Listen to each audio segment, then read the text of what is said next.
Hello everyone, and today I'm going to show you how you can do a transfer from Revolut to TD Bank. It is pretty simple, so just get your phone, open the Revolut app, and let's get started. Click on the Payments tab right here in the bottom of the screen, click on this plus icon, and here select a new payment.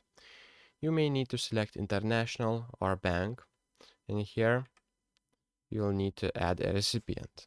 Select if it is individual or business, select a country, so it will be a Canada, probably it will be automatically set, and here for the currency select Canadian currency, and for the IBAN or SWIFT code or sort code put the right information. For the first and middle name also put the contact information and etc. And after that click on this arrow, click continue, and you'll be able to put the amount that you want to send, and you'll need to review all the information. If it is proper, you're going to be able to send the money. So that's pretty much it, and thank you guys. See you in the next one.